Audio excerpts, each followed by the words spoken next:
Waislam hasa wanaume siku hizi bana tumeendelea, tunajua kununiana. Zamani tulikuwa tunasema wanawake ndio wenye kununa. Leo wanaume tumewapiga bao wanawake. Wanaume wa zama hizi ni mabingwa wa kununa, tena mabingwa wa kuzira. Huyu kapita zake anasema, kama umeamua kupandisha viona mimi natia tinted. Wanaume wazima Sheikh. Mwanaume hanunagi babu. Mwanaume anakasirika lakini hanuni. Kununa ni kazi ya kina mama babu. إخوة الإسلام والإيمان، إن موضوع خطبتنا اليوم عنوانها يقول: حق المسلم على المسلم. تعرف بحق المسلم على المسلم. عنوان ya khutba yetu ya leo, tukiwa katika msikiti huu Masjid Islamia hapa Ilala Sharif Shamba. Kichwa chake cha habari kinatuambia ijue haki ya Muislam juu ya Muislamu mwenzake.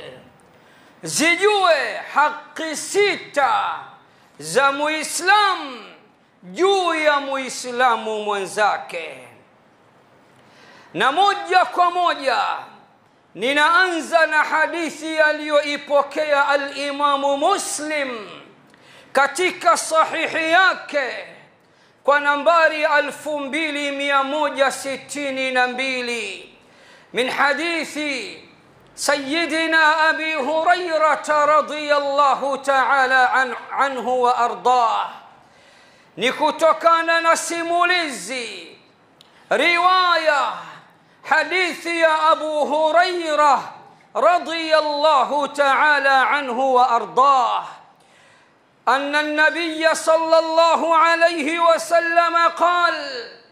Abu Hurairah anatusimulia, Abu Hurairah anatuhadithia, Abu Hurairah anatuambia ya kwamba Bwana Mtume Muhammad sallallahu alayhi wasallama moja ya masiku aliwaambia masahaba zake, haqqul muslimi ala almuslimi sittun. Haqqul muslimi ala almuslimi sittun. Haki ya Muislam juu ya Muislamu mwenzake ni sita. Tega sikio, nianzime masikio ya moyo kabla ya masikio ya kichwa.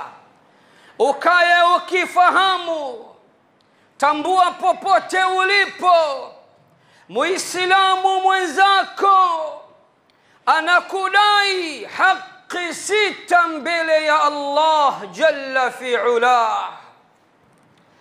Bwana Mtume aliposema haki ya Muislam juu ya Muislamu ni sita, masahaba wakataka kuzijua haki hizi sita. Qila ma hunna ya Rasul Allah.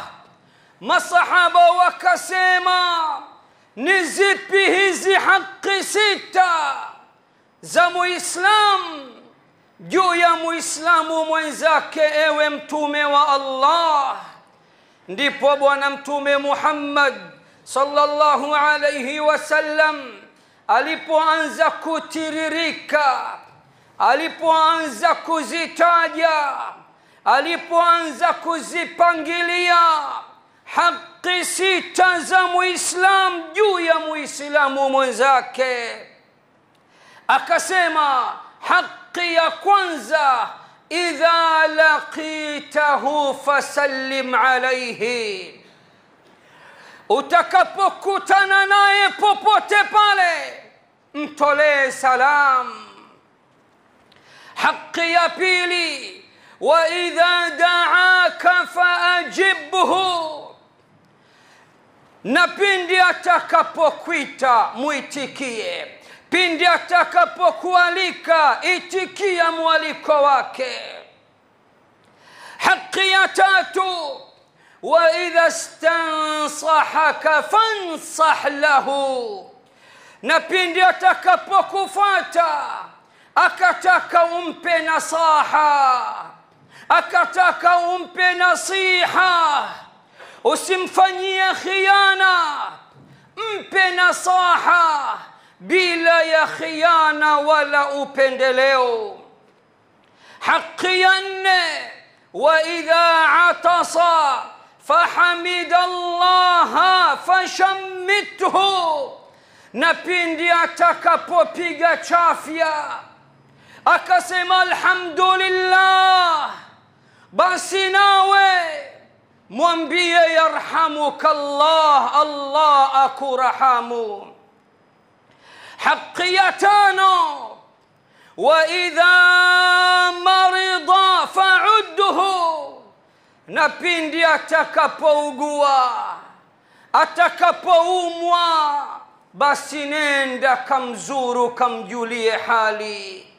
Na haki ya sita, Bwana Mtume Muhammad sallallahu alayhi wasallam ameikhitimisha kama ifuatavyo, akasema wa idha mata fattabi'uhu, na pindi atakapofariki akaenda mbele ya haki, lisindikize jeneza lake.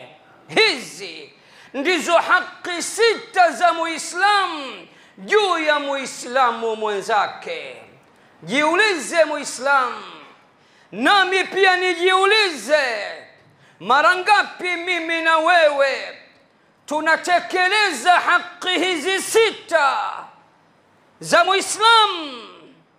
Mara ngapi tunazitekeleza? Mara ngapi tunazitimiza? Mara ngapi tunamtendea haki zake Muislamu mwenzako? Sikiliza Bwana Mtume alivyokuwa ni mwalimu wa walimu, daktari wa madaktari, profesa wa maprofesa, msomi wa wasomi, imamu wa maimamu, sayyidu sadat wa qaidul qadat, arrahmatul muhdah والنعمة المزداه والسراج المنير سيدنا محمد. Angalia namna anavyojua maisha mtume wetu Muhammad. Tazama anavyojua mazingira mtume wetu Muhammad. Tazama anavyojua kuunga waislamu mtume wetu Muhammad. Anatuambia haqqul muslimi ala almuslimi sittun, haki ya muislam juu ya muislamu mwenzake ni sita. Alipoulizwa ma hunna ya Rasulullah, ni zipi hizo ewe mtume wa Allah? Haki ya kwanza kabisa aliyoitaja akasema idha laqitahu fasallim alayhi, pindi utakapokutana naye mtolee salamu. Leo waislamu mara ngapi tunapitana bila ya salamu? Mara ngapi waislamu tunafungiana vioo kisa na mkasa mambo ya kidunia? Mara ngapi leo muislamu anapishana na muislamu mwenzake, huyu kauchubua na huyu kauchubua, kisa na mkasa simjui hatujuani. Salamu tunatoleana kimchongo mchongo, salamu tunatoleana kwa kujuana. Waislamu wa zama hizi tunakwenda kabisa kinyume na mafundisho ya mtume wetu, mwalimu wetu, kiongozi wetu na kipenzi chetu mtume Muhammad. Angalia katika hadith ya Abdullah ibn Amr ibn al-As, alimuuliza bwana mtume Muhammad sallallahu alayhi wasallam, akamwambia ya Rasul Allah, ewe mtume wa Allah, ayul islami khairun, uislamu gani wenye kheri zaidi? Jambo gani katika uislamu ni jambo la kheri zaidi? Nambari 1. bwana mtume sallallahu alayhi wasallam akasema tut'imu at-ta'am, jambo bora nambari 1 katika uislamu, ulishe chakula wale wenye kustahiki kulishwa.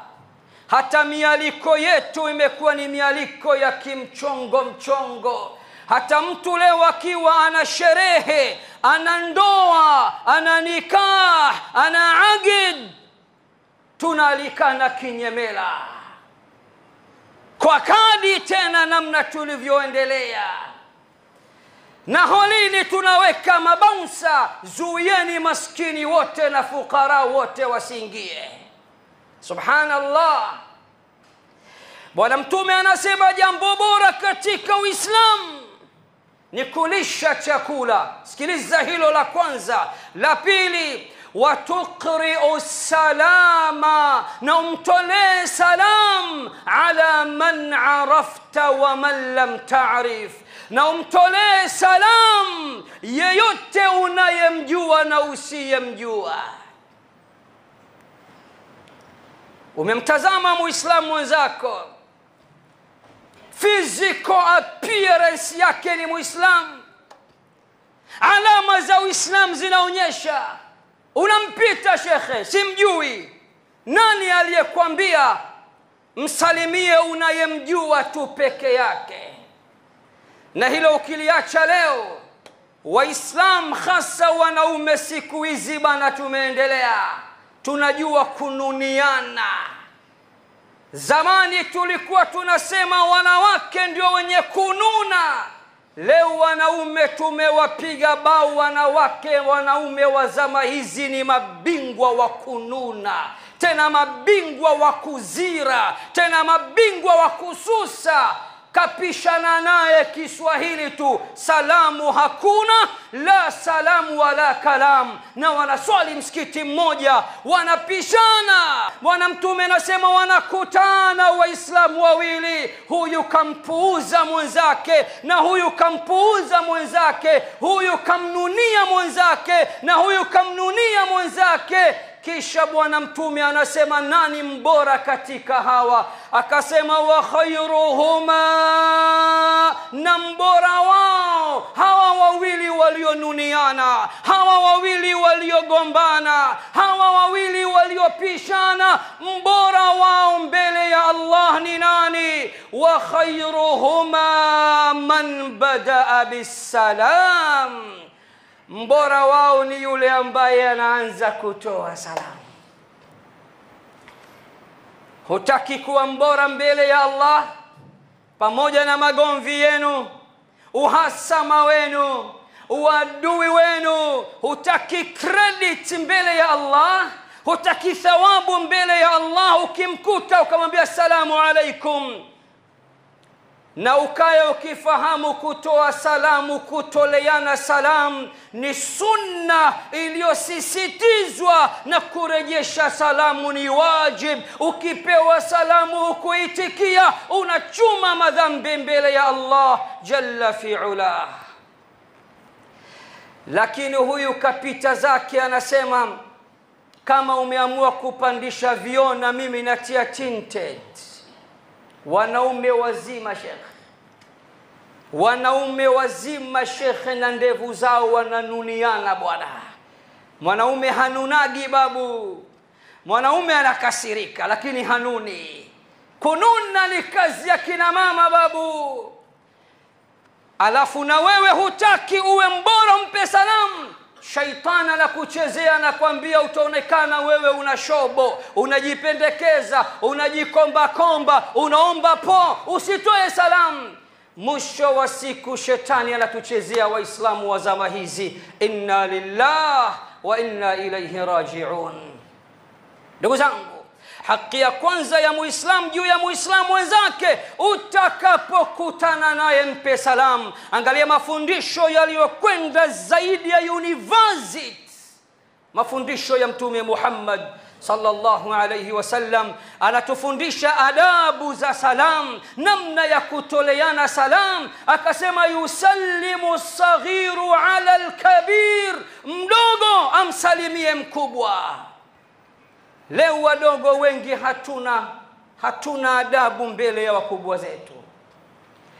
Jambo la pili, bwana Mtume anasema walmaru ala alqa'id, mpita njia asalimie waliokaa pale.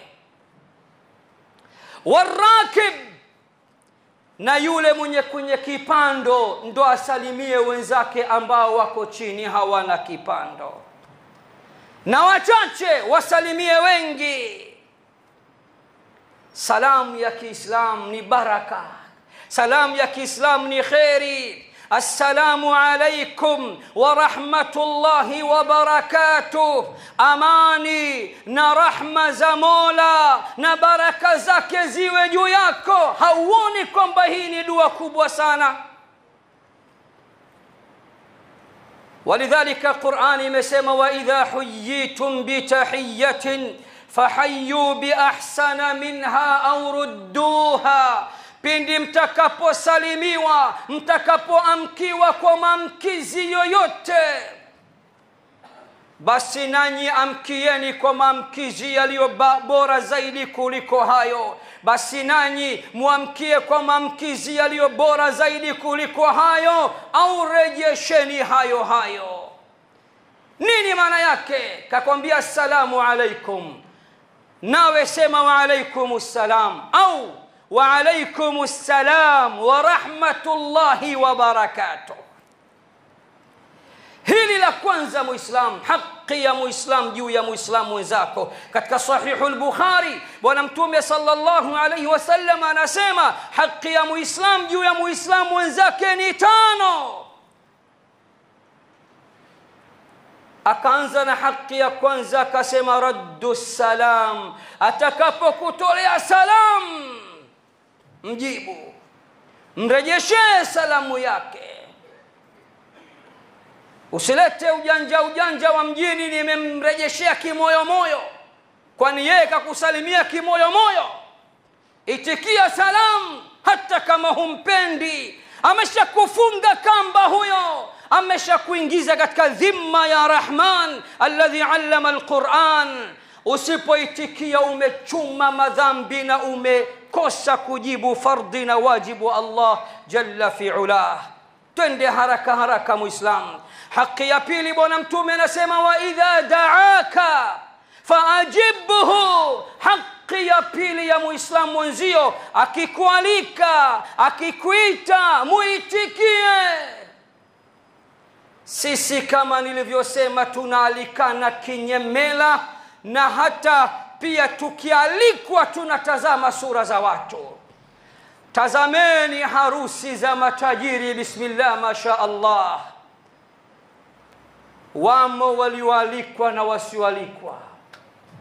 Kwa nini harusi za matajiri holi zote zinajaa mpaka zinafurika? Sijasema usimuitikie, ni muislamu wenzio kakualika, itikia wito, labda uwe na udhuru wa kisheria.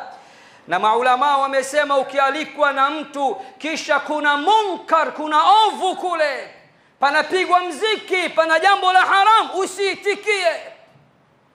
Kuna kizuizi kimekuzuia kwenda. Natamani kwenda, lakini ndugu yangu anafanya mambo yasiyostahili. Lakini hakuna munkar, hakuna maovu, itikia. Sisi pia tukialikwa tunadharau kwenda, tunaangalia sura za watu na majina ya watu. Hakuwa hivyo bwana Mtume Muhammad sallallahu alayhi wasallam. Muislamu wenzio akikualika, akikuita, akikuomba katika jambo lake, muitikie. Kama una udhuru, mpe majibu yaliyo mazuri na umbaradhi, siku hiyo nitakuwa pahala fulani au nitakuwa nimesafiri. haki ya tatu, wa idha stansahaka fansah lahu, atakapokuomba nasaha, kakufuata, ndugu yangu nimekufuata na tatizo, nipe nasaha, nipe ushauri.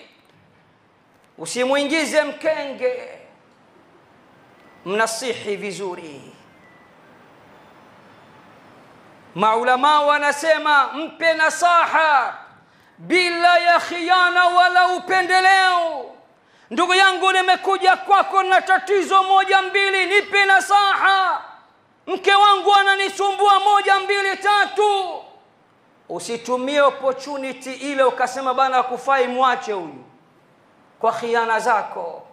Mtulize, mpe maneno mazuri. Mwambie bwana Mtume hawa kawaita ni ubavu uliopinda, akasema hamwezi kulinyoosha. Mkisema mulinyoshe ubavu uliopinda mtauvunja. Ishini nao kwa kheri hawa.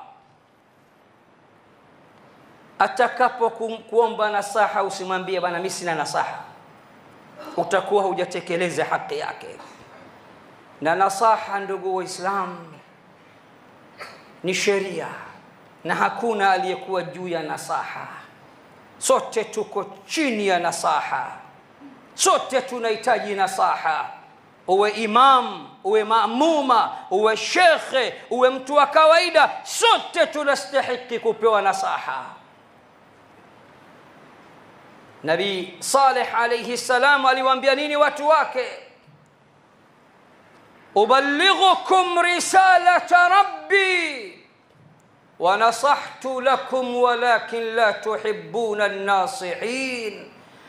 Nabii Saleh alayhi salam anawaambia watu wake, nakupeni, nimekufikishieni message za Allah, ujumbe wa Allah, na nimekupeni nasaha, walakin la tuhibbuna an-nasihin, lakini nyinyi hampendi watoa nasaha. Hata sisi mashekh kuna watu hawatupendi automatically tu. Mtu hujawahi kukutana naye live, hajawahi kuketi na wewe, hakujui, anakuona kwenye YouTube, anakwambia mimi simkubali, usimpendi huyu. Kakukosea nini Muislamu wenzio wewe? Tatizo nini? Kumbe da'wa unazotoa zinamgonga automatically, anachukia. Ukichukia mawaidha unapoteza sifa zako za kiimani. Wenye kuchukia mawaidha ni wale makafiri waliotajwa ndani ya suratul Hajj. Wa idha tutla alayhim ayatuna bayyinat ta'rifu fi wujuhi alladhina kafaru almunkar, na watakaposomewa aya zetu wazi wazi utaona katika nyuso za wale waliokufuru chuki, hawataki kuambiwa ukweli.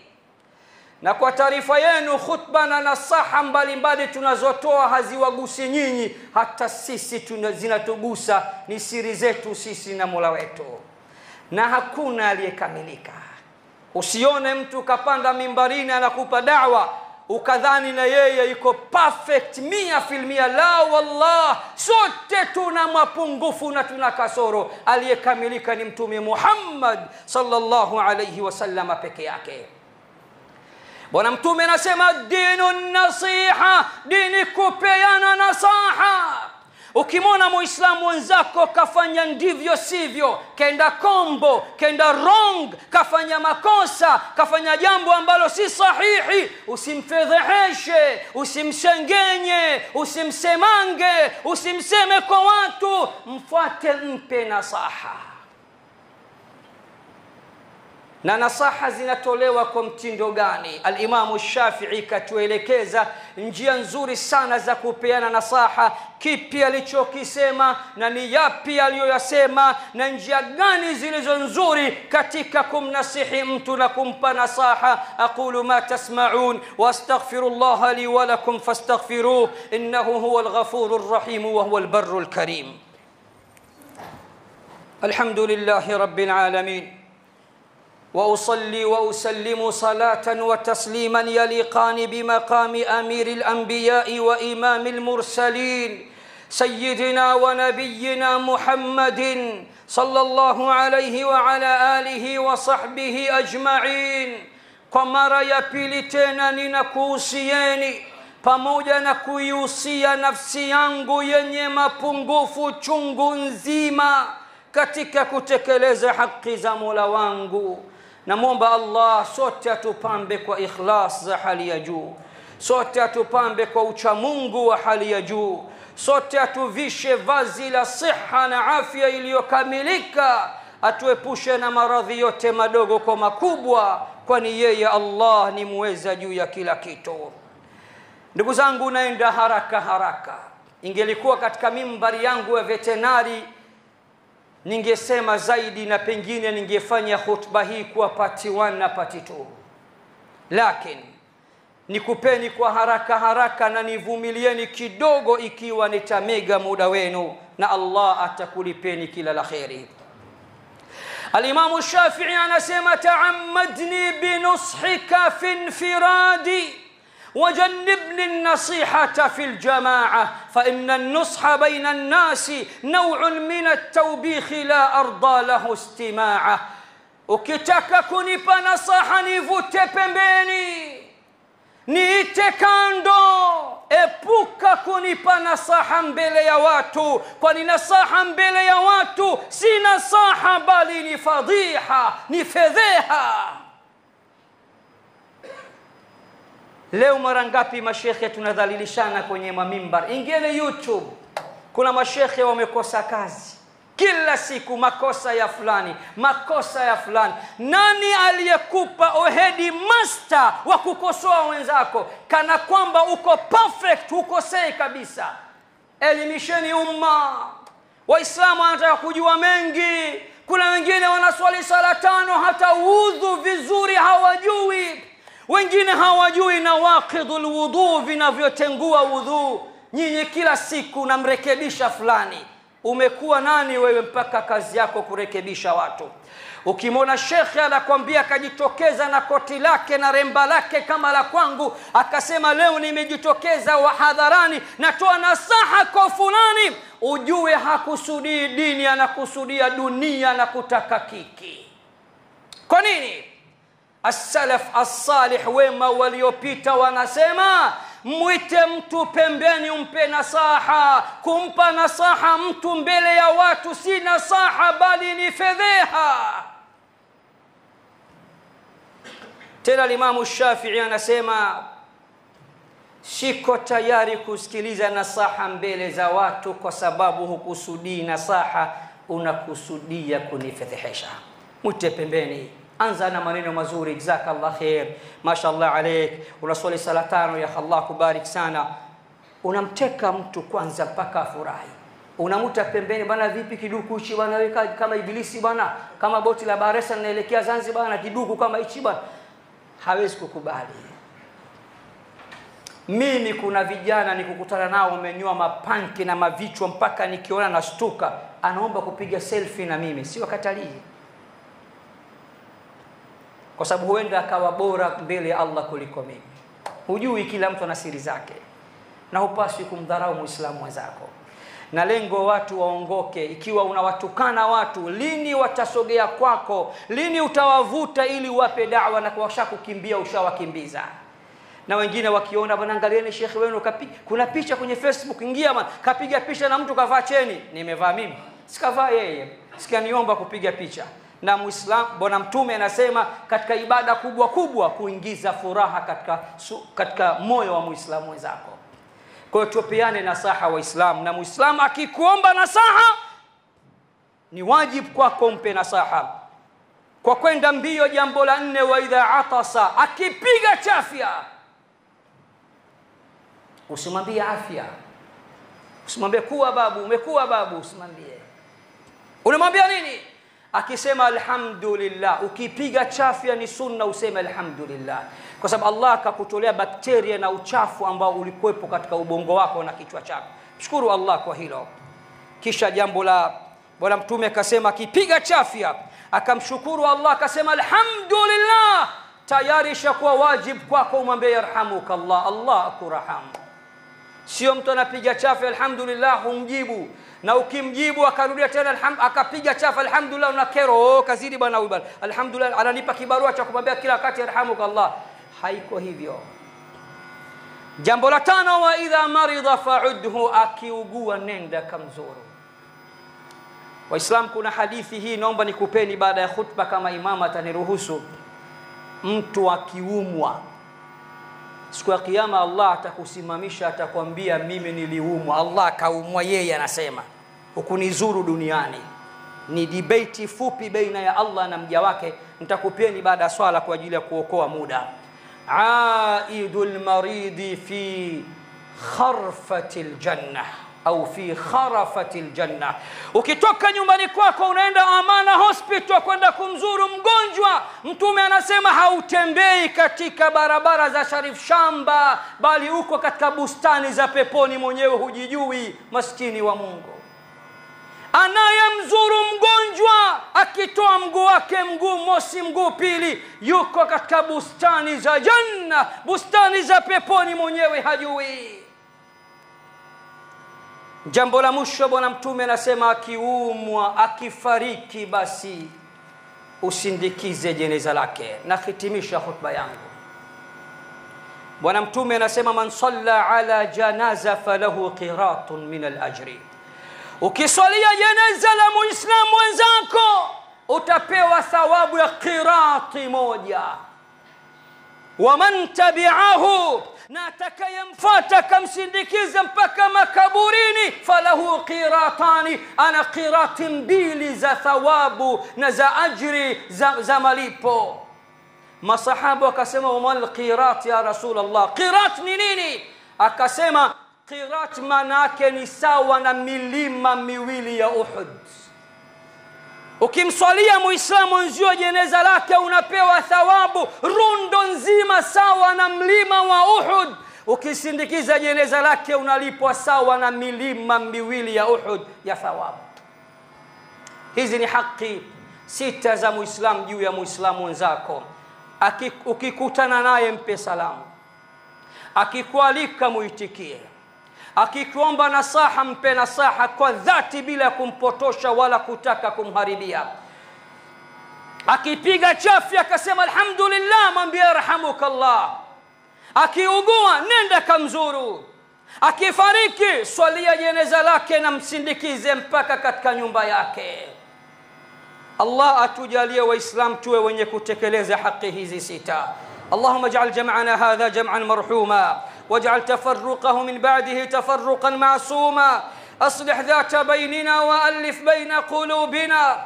اللهم ردنا إليك ردا جميلا، اللهم يسر لنا أمورنا، اللهم يسر لنا كل عسير، فإن تيسير كل عسير عليك يسير. اللهم سهل لنا مما نريد ونجنا مما نخاف بفضلك يا لطيف. اللهم جملنا بالعافية والسلامة، وحققنا بالتقوى والاستقامة، وأعذنا من موجبات الندامة. اللهم إننا نسألك العفو والعافية والمعافاة الدائمة في ديننا ودنيانا وآخرتنا وأنفسنا وأهلنا وأموالنا. اللهم استر عوراتنا وآمن روعاتنا. اللهم احفظنا جميعا من بين أيدينا ومن خلفنا وعن أيماننا وعن شمائلنا ومن فوقنا، ونعوذ بعظمتك أن نغتال من تحتنا. اللهم صل على سيدنا محمد وعلى آل سيدنا محمد كما صليت على سيدنا إبراهيم وعلى آل سيدنا إبراهيم، وبارك اللهم على سيدنا محمد كما باركت على سيدنا إبراهيم في العالمين إنك حميد مجيد. سبحان ربك رب العزة عما يصفون، وسلام على المرسلين، والحمد لله رب العالمين. وأقم الصلاة. Kishki TV, nuru ya dini yako.